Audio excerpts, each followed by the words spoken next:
Hello everyone, welcome back to my channel. আশা করি সবাই খুব ভালো আছেন। চলে এসেছি আরেকটা রান্না নিয়ে। আজকে আমি বানাবো পায়েস।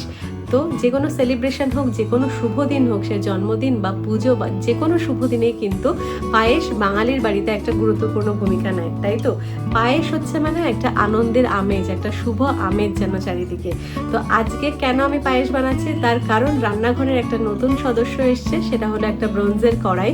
তো সেটাকেই সেলিব্রেট করার জন্য আজকে আমি পায়েস বানাবো নতুন কড়াইতে। আশা করি আপনাদেরও ভালো লাগবে। তো চলুন আজকের রেসিপিটা কিভাবে করছি সেটা দেখে নেওয়া যাক। পায়েসের জন্য আমি 80 গ্রাম গোবিন্দভোগ চাল নিয়েছি, ভালো করে ধুয়ে নিতে হবে। আর কাজু আর কিশমিশ নিয়ে নিয়েছি। আর এখানে আমি নিয়েছি খেজুরের গুড়, মোটামুটি 130 গ্রাম মতো খেজুরের গুড় আমাদের লাগবে আজকে পায়েসটা তৈরি করতে। এখানে 1.5 লিটার দুধ খুব ভালো করে আমি গরম করে ফুটিয়ে নিয়েছি। উপরে দেখুন সর পড়ে গেছে। 1 লিটার দুধ হলেই কিন্তু যথেষ্ট আজকের পায়েসের জন্য।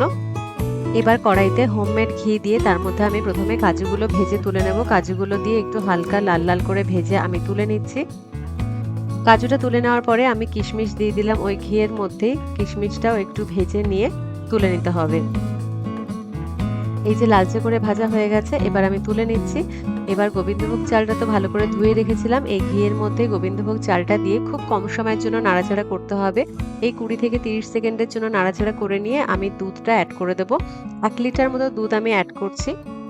আমার একটু ঝোল ঝোল পায়েস খেতে ভালো লাগে, সেই জন্য একটু বেশি পরিমাণে দুধটা আমি দিচ্ছি। একটু নাড়াচাড়া করে নিলাম ভালো করে। এবার চালটা সিদ্ধ হোক। আর এই যে উপরে সরটা হয়েছিল সেই সরটাও আমি দিয়ে দিলাম। কি দারুণ লাগছে দেখুন, উপরে পুরো সর ভাসছে। একটু নাড়াচাড়া করে দিচ্ছি, টেস্টটা কিন্তু আজকে অনবদ্য হচ্ছে। তো এই যে চালটা সিদ্ধ হোক। তো এর মধ্যে আমি দিয়ে দিচ্ছি একটা এলাচ। আর এদিকে আমি গুড়টা গরম করে নেব। গুড়টা দিয়ে দিলাম আর তার মধ্যে অল্প পরিমাণে একটু জল দিয়ে ভালো করে ফুটিয়ে আমি ঠান্ডা করে নেব। গরম গুড় কিন্তু পায়েসের মধ্যে দেওয়া যাবে না, তাহলে দুধটা কেটে যাবে। তো এটা ঠান্ডা হোক। এখানে পায়েসের যে চালটা সেটাও ভালো করে সিদ্ধ হয়ে গেছে। পরে কিন্তু দুধটা অনেকটাই কমবে, তো একটু ঝোল ঝোল করে নামানোটাই বেটার। তো আমি এখানে কাজু আর কিশমিশ ভাজাটাও আমি দিয়ে দিলাম। এবার গ্যাসের আঁচটা বন্ধ করে তারপরে গুড়টা আমি দিয়ে দিচ্ছি। 4 থেকে 5 মিনিট মতো রেখে দিতে হবে, তারপরে এটা আমি পরিবেশন করব। এই যে একটু নাড়াচাড়া করে দিলাম।